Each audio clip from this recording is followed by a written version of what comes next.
Oke. Assalamualaikum warahmatullahi wabarakatuh. Selamat malam, mahasiswa semua. Ini kelas L dan kelas B ya. Kita melanjutkan pertemuan 2 pekan yang lalu untuk penyampaian materi mengenai analisis volumetri. Kita kemarin sampai di sini ya kalau nggak salah. Jadi sudah dibahas mengenai berbagai macam hal pengantar tentang analisis volumetri. Nah, kali ini kita akan masuk ke pembahasan mengenai macam-macam titrasi. Nah, sebelumnya saya ke slide ini dulu. Jadi, aplikasi analisis volumetri, kenapa sih kita harus belajar tentang titrasi gitu sebagai seorang farmasis? Kenapa ini tidak dipelajari untuk yang kimia murni saja atau kimia analisis atau kimia organik saja? Kenapa seorang farmasis juga harus mempelajari, analisis volumetri atau titrasi? Pertama dan yang utama, buku buku sakti kita, Farmakope Indonesia. Jadi masing-masing di rumah pasti juga sudah punya Farmakope, baik, buku hardnya ataupun e-book-nya. Di dalam Farmakope itu bahkan sampai yang terbaru, masih memuat, titrasi gitu ya, masih memuat metode titrasi sebagai analisis untuk penetapan kadar berbagai macam senyawa atau obat dengan kadar tinggi. Contohnya, untuk obat-obat antibiotik turunan penisilin seperti ampicillin gitu. Kemudian vitamin C, lalu ada juga bromheksin HCl, ini yang biasa untuk obat batuk berdahak. Kemudian juga asam folat, vitamin juga ya, dan banyak sebenarnya dan lain-lain gitu. Kita bisa temui bahwa beberapa senyawa tersebut untuk identifikasi penetapan kadarnya masih menggunakan metode titrasi.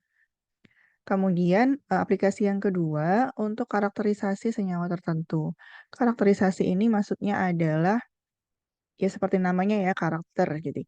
Jadi, pencirian terhadap senyawa-senyawa gitu. Jadi dari hasil pengujiannya kita bisa menentukan ini, termasuk misalkan ini ya untuk minyak dan lemak, ini termasuk minyak apa? Ini termasuk minyak sawit kah? Atau ini termasuk ke minyak, hewani kah? Gitu.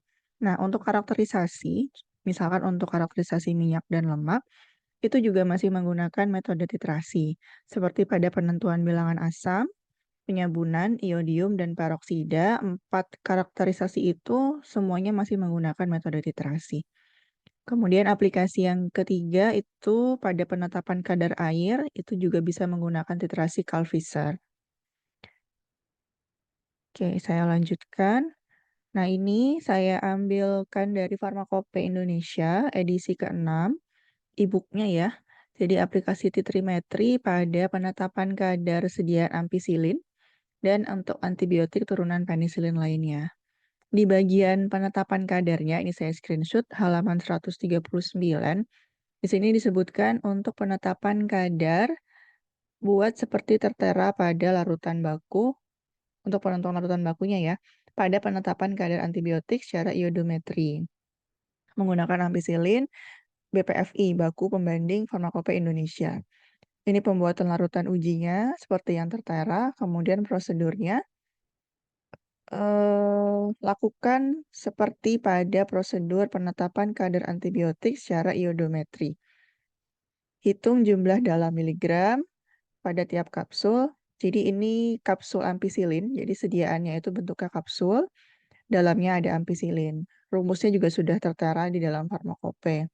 T adalah kadar ampicillin di dalam miligram per kapsul, seperti yang tertera pada etiket. Ingat yang waktu itu juga sudah saya jelaskan ya, kalau kita ingin menetapkan kadar suatu sediaan farmasi, kita harus mengacu ke etiketnya. Jadi harus dilihat dulu etiketnya. D ini adalah kadar ampicillin dalam miligram per mililiter. Larutan uji berdasarkan jumlah per kapsul. Kemudian, nah, karena di sini diminta untuk melihat prosedur pada penetapan kadar antibiotik secara iodometri, maka kita harus membuka bagian tersebut yang juga terdapat di dalam farmakope. Nah, ini saya temukan di halaman 1956 sampai 1957, masih di farmakope 6. Penetapan kadar antibiotik secara iodometri. Jadi penjelasannya ada di bagian tersebut.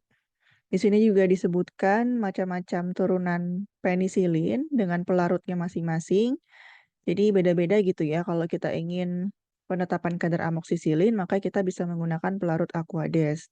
Tapi kalau misalkan ampicillin natrium, jadi garamnya, atau yang lain yang seperti yang ada di bawah ini, kita menggunakan larutan dapar nomor satu. Nah, apa itu larutan dapar nomor satu? Kita lihat lagi di farmakope di bagian eh, larutan-larutan dapar. Jadi ada listnya. Nah ini, jadi semua ini ada di dalam farmakope Indonesia. Memang untuk analisis kita salah satu rujukan utamanya adalah untuk melihat ke farmakope gitu ya. Jadi jangan merasa asing untuk membuka buku tersebut. Apalagi sekarang kan e-booknya sudah ada ya, mudah untuk di-download dan mudah untuk dibuka. Jadi nggak terlalu berat juga untuk di laptop. Oke, ini aplikasi tetrimetri pada penetapan kadar sediaan antibiotik turunan penisilin. Kalau ini dari buku, eh, oh ini juga masih dari Farmakope. Ini untuk yang vitamin C, ada di Farmakope 6 halaman 175 sampai 176. Saya screenshot bagian penetapan kadarnya saja, karena bagian metode titrasinya ada di situ, berserta ini ya, hitungannya, titrasi dengan iodium. Titrasi vitamin C ini dengan iodimetri. Nah, kalau dua tadi contoh dari farmakope, ini adalah contoh penetapan kadar menggunakan metode titrasi yang digunakan pada penelitian langsung gitu. Jadi orang melakukan penelitian menggunakan metode-metode titrasi. Paper ini saya ambil dari sebenarnya dari Jurnal Indonesia, tapi bagus gitu ya. Ini baru terbit juga tahun 2022, seperti yang saya contohkan tadi, untuk karakterisasi fisikokimia pada minyak ikan patin. Jadi penulis atau peneliti ini melakukan ekstraksi minyak ikan patin. Nanti kalau kalian baca papernya, bisa baca di abstrak ataupun juga baca keseluruhan. Sedikit review saja mungkin yang bisa saya sampaikan. Peneliti ini melakukan ekstraksi minyak ikan patin, kemudian dilakukan pemurnian dengan menggunakan beberapa absorben gitu ya. Ada yang menggunakan bentonit, kemudian ada yang menggunakan karbon aktif, ada yang tidak menggunakan adsorben sama sekali. Nah, tiga perlakuan itu kemudian diuji karakterisasinya. Ada 5 sebenarnya ini yang tapi yang saya screenshot hanya 4. Ada 5 pengujian yang mereka lakukan. Nah, 4 diantaranya itu menggunakan metode titrasi. Yang pertama adalah untuk penentuan bilangan asam. Ini sampai sini ya, jadi dijelaskan sampai ke apa namanya? Sampai ke rumusnya. Kemudian penentuan bilangan peroksida. Bilangan asam dan bilangan peroksida ini adalah eh, untuk mengetahui kualitas dari minyak atau lemak. Kemudian untuk karakterisasinya, mereka melakukan penentuan bilangan iodium dan juga penyabunan, bilangan penyabunan. Jadi masing-masing ini punya metode yang berbeda gitu. Nah, ini terbit gitu ya. Jadi melakukan penelitian ini kemudian ditulis hasilnya dalam bentuk artikel ilmiah atau paper, kemudian diterbitkan di satu jurnal di Indonesia yang bereputasi. Ini linknya kalau misalkan nanti mau dilihat secara langsung di jurnalnya. Oke, jadi tiga tadi contoh aplikasi metode titrasi dalam bidang penelitian farmasi ya. Sekarang kita masuk ke jenis-jenis metode titrasi. Titrasi berdasarkan caranya atau prosesnya dibedakan menjadi tiga gitu ya. Atau ada yang menyebutnya juga dua. Yang ketiga ini sedikit tambahan aja. Yang pertama adalah titrasi langsung atau direct titration. Contohnya pada titrasi penetapan kadar vitamin C dengan menggunakan larutan iodin. Kemudian yang kedua itu adalah titrasi kembali atau titrasi balik atau back titration. Ini Analit akan ditambahkan dengan larutan standar, kemudian kelebihan dari larutan standar tersebut akan dititrasi kembali dengan larutan standar kedua. Jadi nanti di dalam titrasi balik itu ada dua larutan standar yang berbeda. Jadi yang pertama dititrasi sampai kondisi berlebih, kemudian kelebihannya itu dititrasi kembali dengan larutan standar yang lain. Contohnya itu pada titrasi glukosa, ini ya, iodometri kalau glukosa itu, jadi titrasi iodometri itu termasuk ke dalam titrasi balik. Jadi glukosa ditambahkan dengan larutan iodin, kemudian kelebihan iodinnya akan dititrasi kembali dengan natrium tiosulfat. Nah, yang ketiga adalah titrasi belangko. Titrasi belangko ini titrasi tanpa sampel. Jadi seperti titrasi, namun tanpa dimasukkan sampel. Biasanya menjadi faktor koreksi. Jadi titrasi sampel nanti volumenya berapa dikurangi dengan volume dari titrasi belangkonya. Ada di beberapa perhitungan atau rumus dari metode titrasi nanti yang akan saya jelaskan juga. Jadi ini berdasarkan cara titrasinya ada 3. Oke, selanjutnya ini beberapa contoh metode titrasi. Berdasarkan prinsip atau jenis reaksinya. Yang pertama ada titrasi netralisasi. Ini berdasarkan prinsip netralisasi yang jelas ya. Jadi ada titrasi asam, titrasi basa. Titrasi asam itu disebut dengan titrasi asidimetri dan titrasi basa itu disebut dengan titrasi eh, alkalimetri. Kemudian yang kedua berdasarkan prinsip pengendapan ada titrasi argentometri nanti, lalu titrasi redoks, ini berarti berdasarkan reaksi reduksi dan oksidasi. Kemudian ada titrasi kompleksometri, berarti berdasarkan reaksi pembentukan kompleks antara ion logam dengan ligat. Kemudian titrasi nitrimetri ini termasuk titrasi khusus. Jadi di luar dari 4 jenis titrasi yang lain. Oke, jadi secara umum berdasarkan reaksinya kita membaginya menjadi 5 kelompok seperti ini. Nah, satu persatu ya akan kita bahas. Pertama adalah titrasi netralisasi. Jadi dari yang paling simpel dulu, paling sederhana.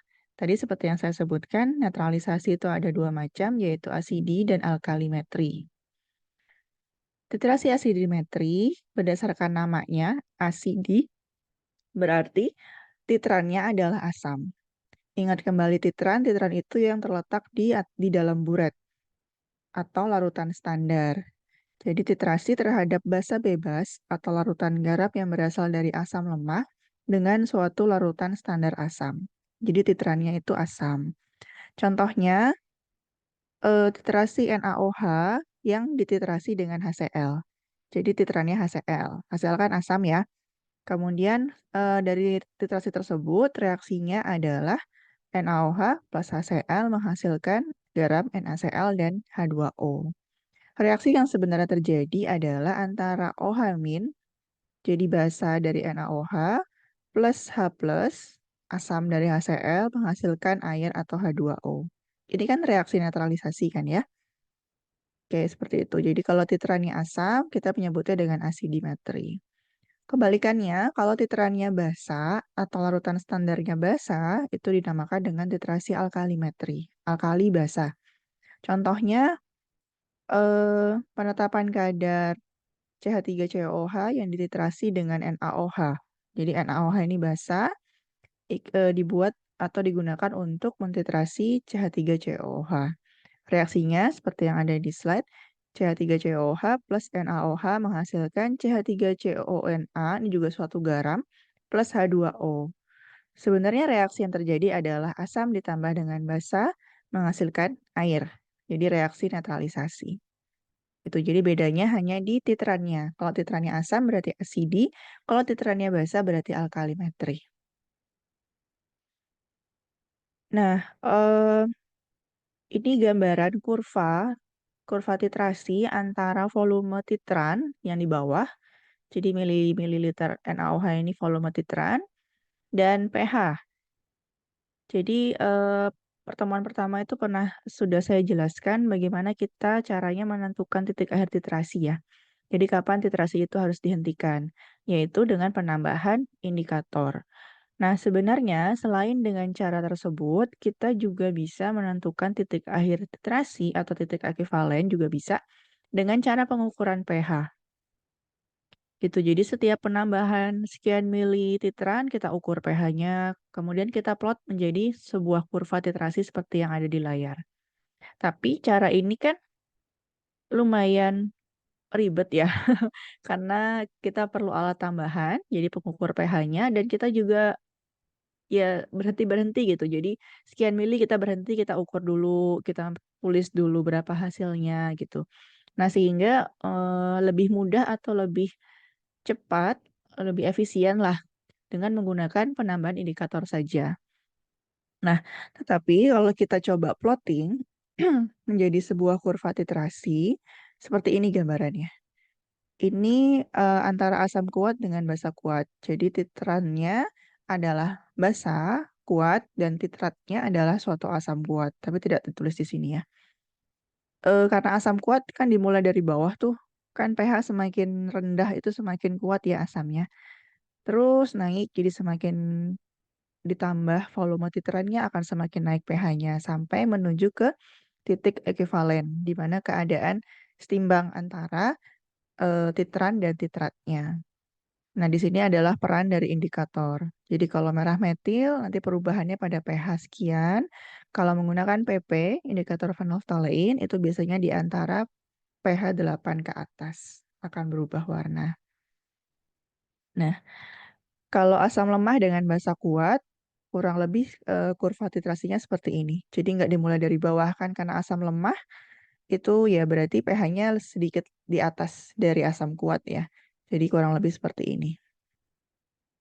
Itu jadi ini untuk tambahan pengetahuan saja, cuman saat ini memang lebih digunakan menggunakan indikator untuk penentuan titik akhir titrasi.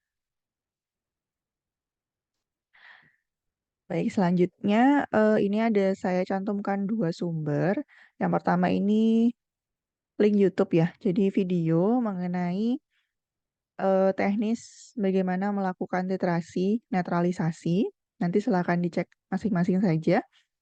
Jadi supaya ada gambaran gitu, bagaimana persiapan APD-nya, kemudian alat-alatnya juga bagaimana kita memegangnya, apa yang harus dilakukan sebelum melakukan reaksi. Semuanya ada di, video tersebut.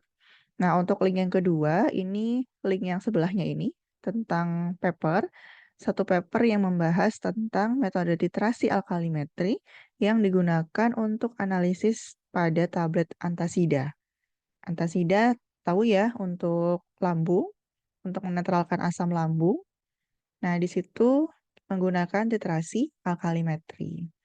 Ini review artikel, jadi kalau review artikel itu penulis itu tidak melakukan secara langsung penelitiannya, tapi dia merangkum dari berbagai macam penelitian orang yang topiknya itu berkaitan dengan topik yang ingin dia tulis gitu.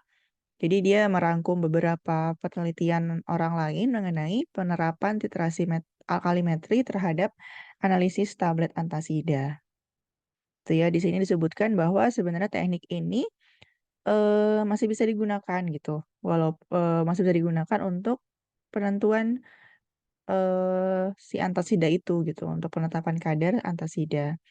Ini kalau tidak salah saya baca ini termasuk ke dalam titrasi balik ya.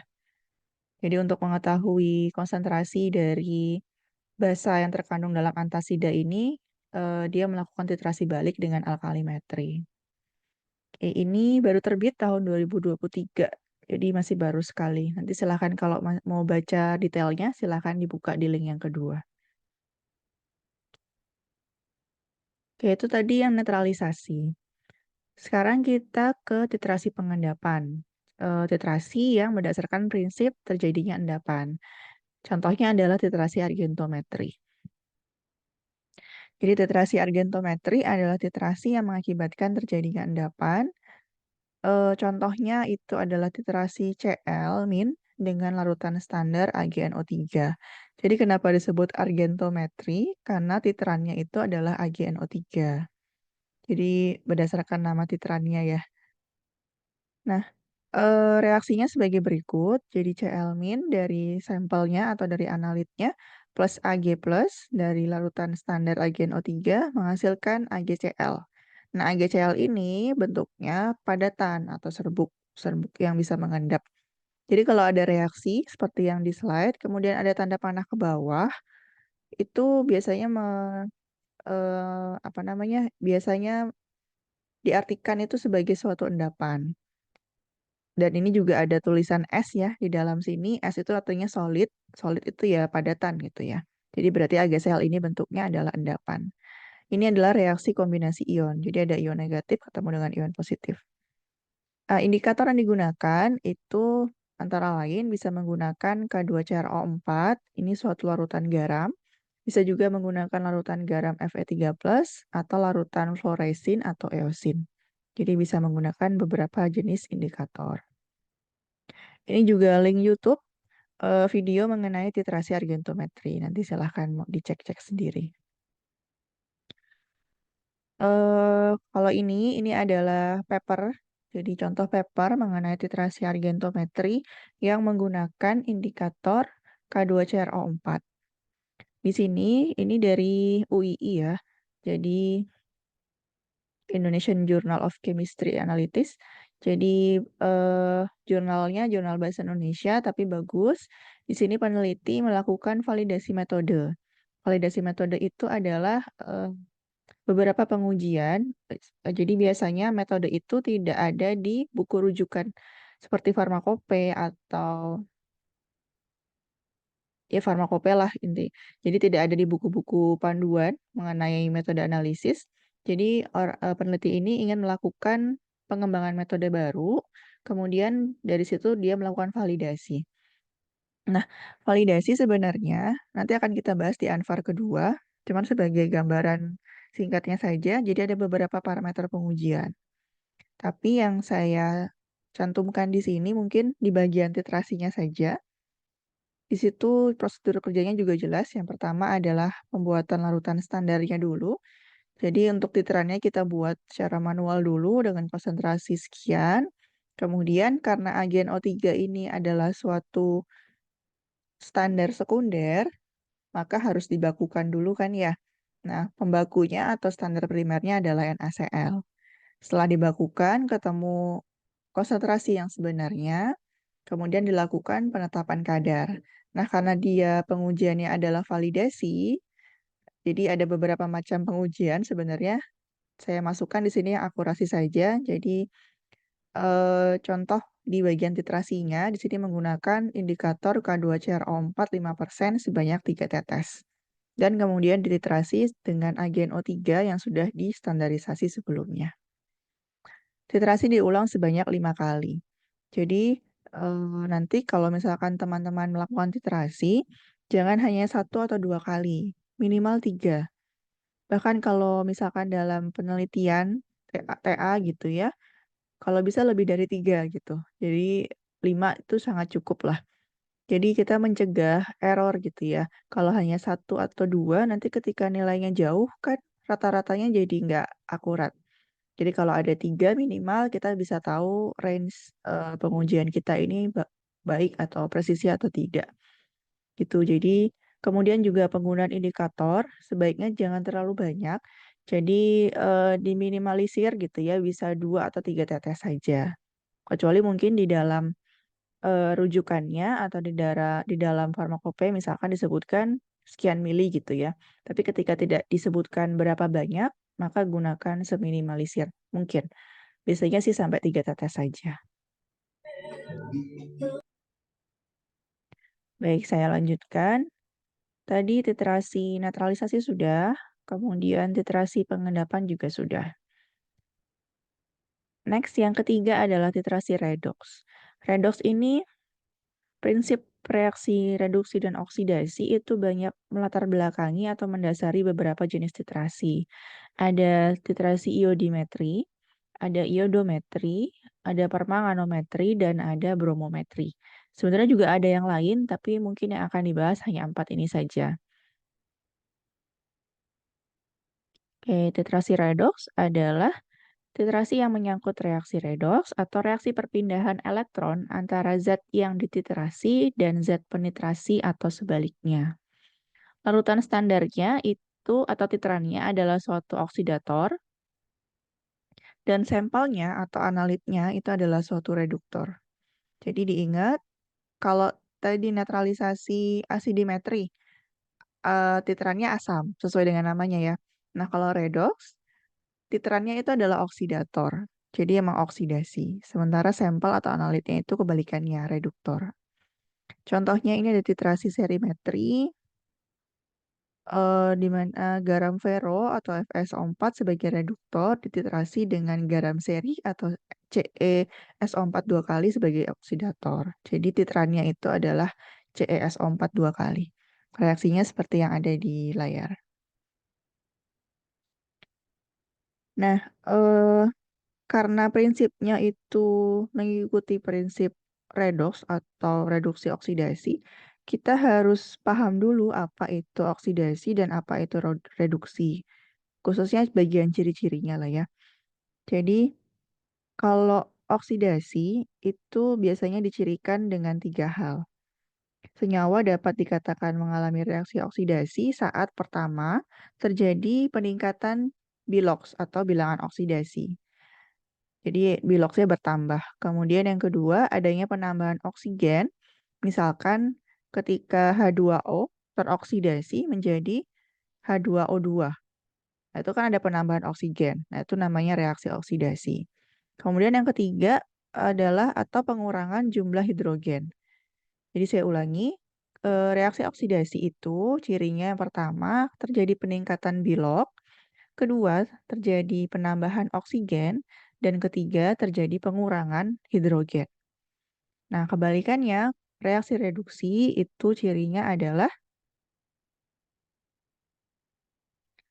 terjadi penurunan bilok, lalu terjadi penurunan atau pengurangan oksigen, dan penambahan hidrogen. Jadi ini ciri dari oksidasi dan reduksi. Baik, tadi ya sudah sempat juga disebut contoh-contoh titrasi redoks ada berbagai macam. Iodo ini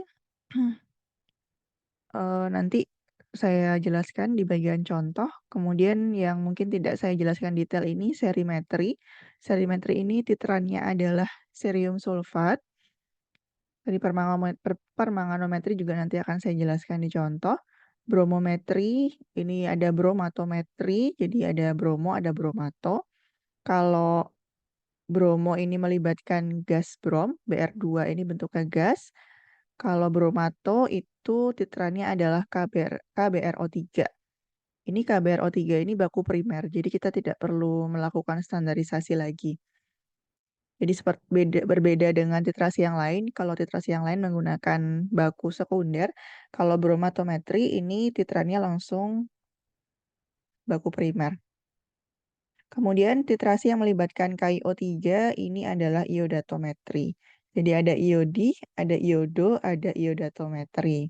Perbedaannya adalah dari titrannya masing-masing. Ini contoh di link YouTube ini ya, contoh titrasi redoks. Sepertinya kemarin itu saya masukkan yang iodometri itu.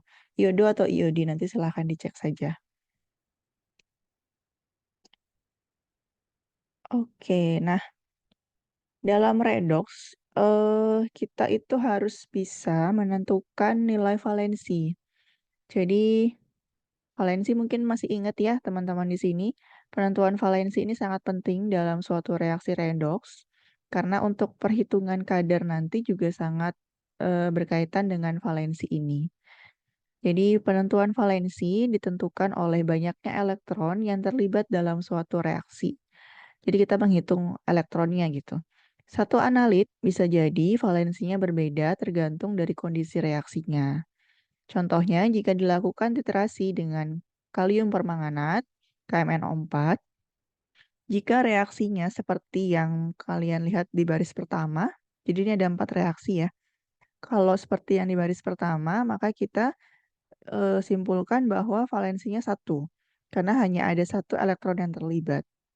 Tetapi kalau misalkan melibatkan 3 elektron, 4 elektron, dan 5 elektron, maka valensinya juga menyesuaikan.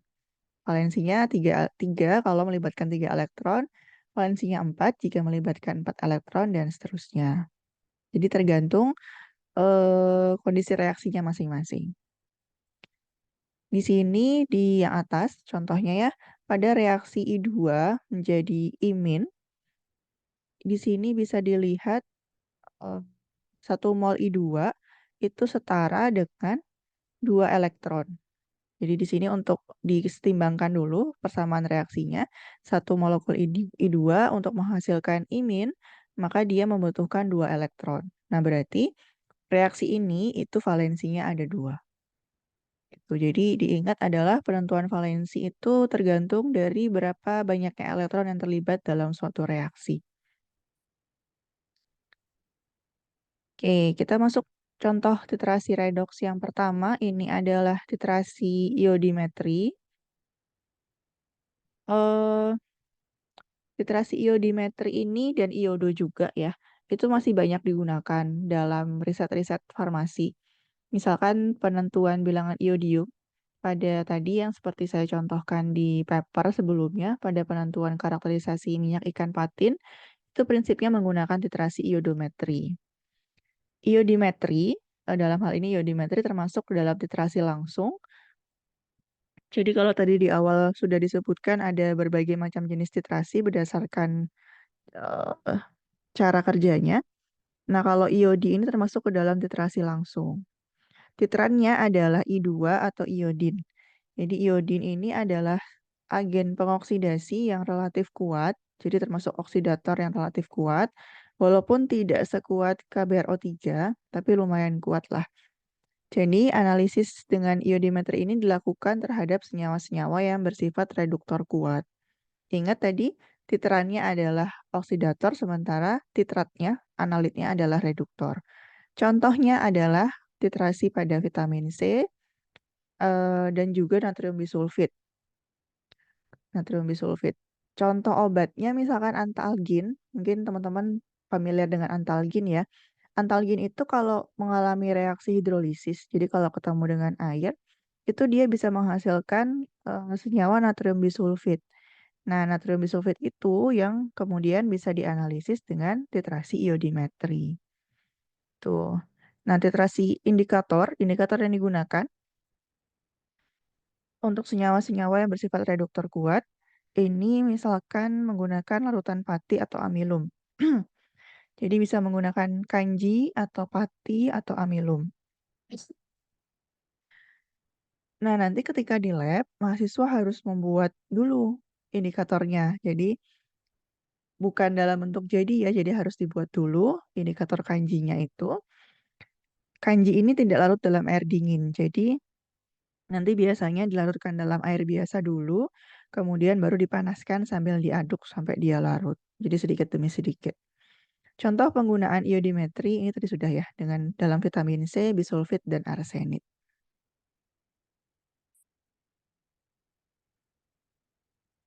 Hmm, ini vitamin C, tadi contoh penggunaan iodimetri, vitamin C atau asam askorbat.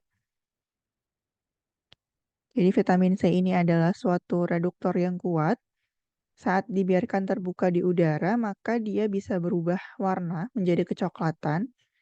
Sering ya kita misalkan potong buah yang kandungan vitamin C-nya tinggi, kemudian kita biarkan beberapa saat gitu, kemudian dia bisa berubah jadi agak kecoklatan warnanya.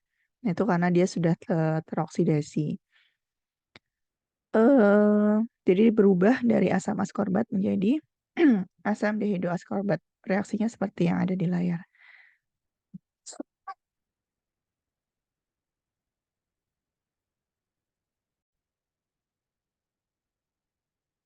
Nah, jadi saya ulangi. Kalau vitamin C kemudian teroksidasi, nanti dia akan berubah menjadi asam dihidroaskorbat. Reaksinya seperti yang ada di layar. Karena termasuk reduktor kuat, maka dapat dilakukan titrasi langsung dengan iodin atau I2 menggunakan indikator kanji atau amilum tadi ya sudah dijelaskan di slide sebelumnya. Titik akhirnya ditandai dengan adanya perubahan warna dari yang tidak berwarna menjadi berwarna biru. Warna-warna biru itu disebabkan karena adanya reaksi antara I2 dengan amilum. Reaksi tersebut valensinya 2, jadi kalau kita hitung itu valensinya 2, nanti dicek ya berapa BM-nya vitamin C di Farmakope Indonesia, nanti bisa ketahuan gitu berapa bobot ekuivalennya atau BE-nya. Nanti untuk kemudian masuk ke perhitungan penetapan kadar vitamin C dengan BE tersebut.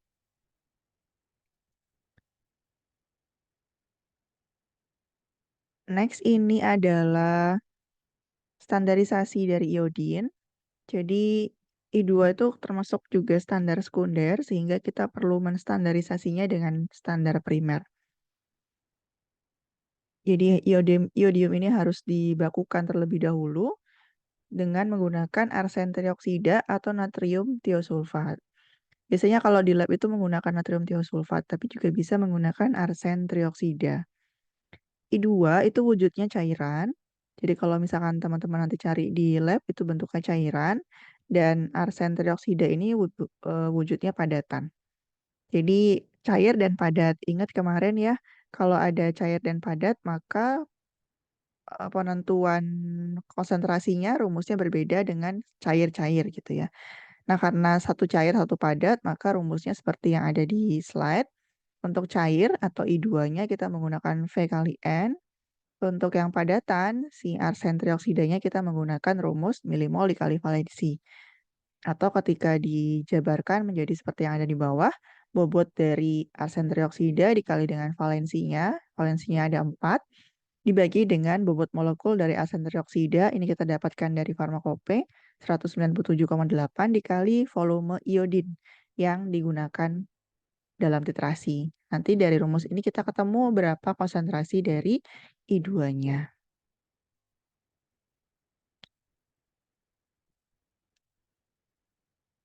Kemudian setelah iodimetri, saudaranya itu adalah titrasi iodometri. Nah, kalau titrasi iodometri ini termasuk ke dalam indirect titration, jadi titrasi tidak langsung. Larutan bakunya adalah natrium tiosulfat sebagai titran, indikatornya sama, amilum atau kanji. Titik akhir titrasinya ditandai dengan tepat hilangnya warna biru. Jadi kebalikan iodi ya. Kalau iodi menjadi berwarna biru, kalau iodo warna birunya hilang. Jadi saat larutan berwarna kuning muda, kemudian kita tambahkan amilum atau indikator, nanti akan berwarna biru. Kemudian kita lanjutkan titrasinya sampai warna birunya hilang.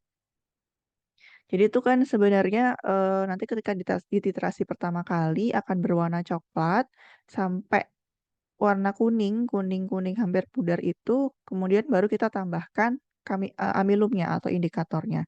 Jadi indikator tidak ditambahkan di awal, tapi di pertengahan reaksi kalau iodo. Ditambahkan indikator ketika warna larutannya kuning, kuning muda, ditambahkan indikator menjadi biru, kemudian kita lanjutkan titrasinya sampai warna birunya hilang.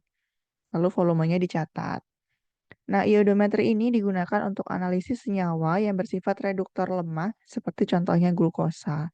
Nanti glukosa ketika ditambahkan dengan I2 berlebih, maka sisa I2-nya akan dititrasi dengan natrium tiosulfat. Jadi karena tidak langsung ya, titrasi tidak langsung itu kan kelebihannya akan dititrasi dengan larutan titran gitu. Nah, dalam hal ini kelebihan I2 akan dititrasi dengan natrium tiosulfat.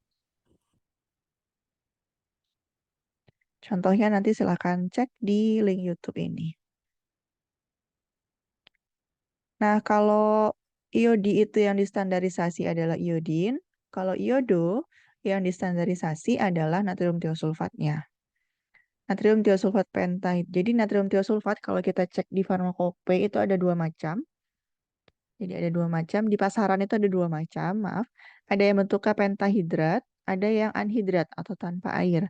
Nah, masing-masing itu berbeda BM-nya atau berat molekulnya. Jadi nanti kalau misalkan kalian ingin membuat larutan menggunakan natrium tiosulfat, dicek dulu di labelnya. Dia itu yang pentahidrat atau yang anhidrat.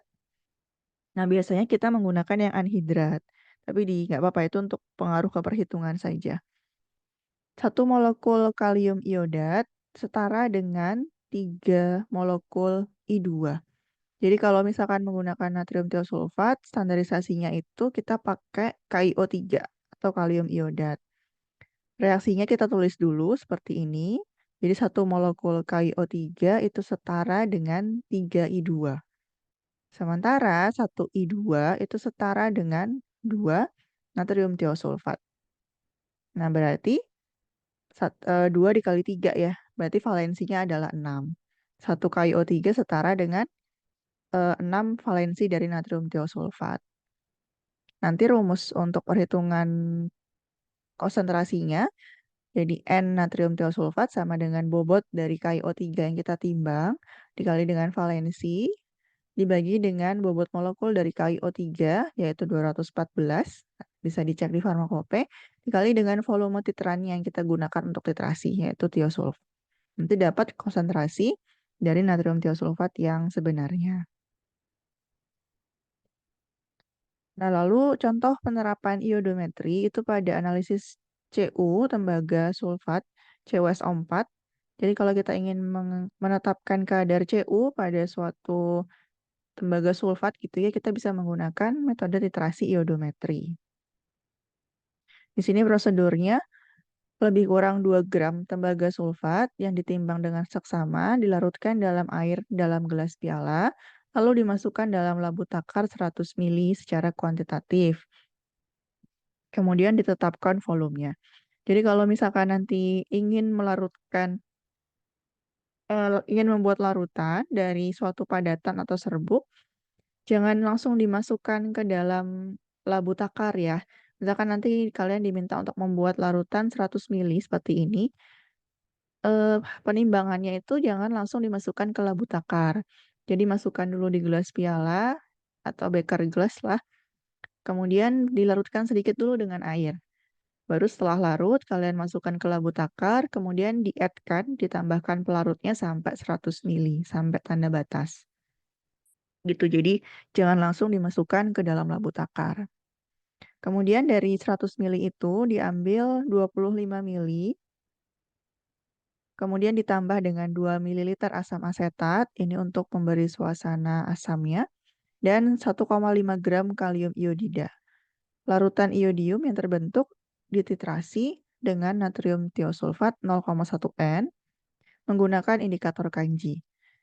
Di sini kesetaraannya ada di farmakope, disebutkan tiap 1 mili natrium tiosulfat 0,1 N setara dengan 6,354 mg Cu atau 24,97 mg CuSO4 5H2O. Jadi kalau tembaga sulfat itu biasanya bentuknya adalah CuSO4 5H2O gitu. Jadi seperti ini. Di situ BM-nya diketahui 24,97. Sorry, BE-nya, berat ekuivalennya. Nah, ini contoh penerapan pada analisis tembaga sulfat. Contoh titrasi redoks yang ketiga adalah permanganometri.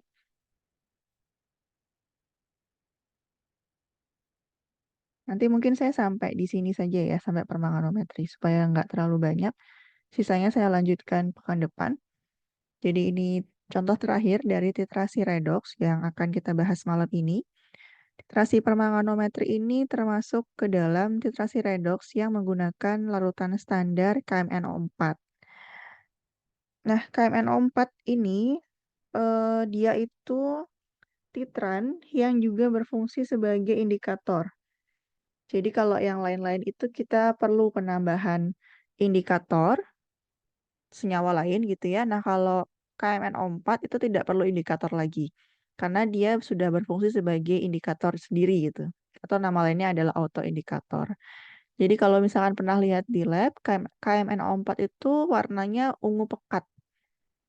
Jadi sebenarnya dengan kelebihan sedikit saja itu kita bisa mengetahui titik akhir titrasinya. Jadi tidak perlu penambahan indikator lagi. Nah, KMNO4 dalam suasana asam itu akan tereduksi menjadi garam mangan atau Mn2+. Dalam suasana basah, KMNO4 ini akan tereduksi menjadi mangan dioksida atau MnO2. Jadi mungkin ingat ini ya. Nah, ini. Jadi ada 4 reaksi yang dapat terjadi pada kalium permanganat. Namun umumnya seperti yang disebutkan tadi, ada 2 kondisi. Dalam suasana asam, biasanya dia akan berubah menjadi Mn2+, dan dalam suasana basa, dia akan menjadi MnO2. Nah, KMNO4 karena juga termasuk ke dalam standar sekunder, maka, oh sorry, sebelum ke standarisasi, jadi mangan ini mempunyai bilangan oksidasi macam-macam, +2, +3, +4, +6, dan +7. Reaksi yang paling umum ditemukan di lab yaitu dalam suasana asam. Jadi ketika tereduksi menjadi garam mangan atau Mn2+. Reaksi lengkapnya seperti ini, jadi MnO4- kita setarakan untuk memperoleh Mn2+ dan H2O disetarakan, berarti ditambahkan 8H+. Kemudian kita hitung berapa elektron yang diperlukan, ternyata ada 5 elektron yang diperlukan. Di sini menghasilkan energi sebesar 1,51 volt. Nah, untuk membuat suasana asam pada titrasi atau pada reaksi tersebut, biasanya ditambahkan dengan asam sulfat encer atau HClO4 juga bisa. Tapi biasanya pakai asam sulfat encer. Nah, permanganometri bereaksi dengan sangat cepat dengan banyak zat reduksi berdasarkan reaksi tersebut. Jadi dia reaksinya termasuk cepat gitu. Jadi yang pertama yang harus diperhatikan suasananya harus dalam kondisi asam. Oleh sebab itu nanti biasanya dalam pengerjaannya itu selalu ditambahkan dengan asam encer, contohnya asam sulfat encer. Kemudian reaksinya seperti yang ada di slide seperti itu. Nah, karena KMNO4 termasuk standar sekunder, maka harus dibakukan atau harus distandarisasi dulu. Karena sulit mendapatkan ya, jadi sukar didapatkan dalam bentuk murninya. Dia juga sifatnya mudah terurai oleh cahaya, mudah teroksidasi juga pada suhu tinggi, asam basa atau zat organik. Jadi dia kondisinya kurang stabil lah KMNO4 ini. Begitupun ketika misalkan kita ingin melakukan titrasi, biasanya dibuatnya itu larutan KMNO4-nya di hari yang sama dengan pada saat kita melakukan titrasi. Jadi jangan dibuat seminggu sebelumnya gitu, karena bisa jadi eh, rusak gitu ya larutan KMNO4-nya. Jadi konsentrasi yang sudah distandarisasi bisa jadi berubah. Jadi harus fresh pada saat itu juga dilakukan standarisasi. Setelah dapat berapa konsentrasinya, langsung dilakukan titrasi penetapan kadar. Lalu KMNO4 dapat distandarisasi antara lain dengan arsen oksida dan natrium oksalat. Biasanya kalau di lab ISTN itu kita menggunakan natrium oksalat. Ini prinsipnya ya. Jadi natrium oksalat itu Na2C2O4 itu adalah suatu standar primer yang baik untuk permanganat dalam larutan asam. Asam yang digunakan adalah asam sulfat encer. Senyawa ini dapat diperoleh dengan tingkat kemurnian yang tinggi dan stabil juga pada saat pengeringan, juga non-higroskopik. Reaksinya berjalan lambat dalam suhu ruang sehingga larutan biasanya dipanaskan sampai sekitar 60 derajat Celcius. Jadi kalau ingin menstandarisasi kalium permanganat dengan natrium oksalat, maka kondisinya harus hangat.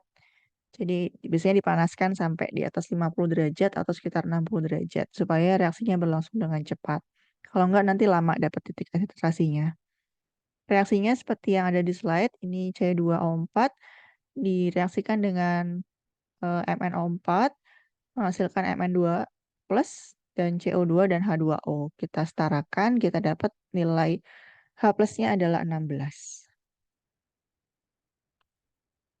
Oke.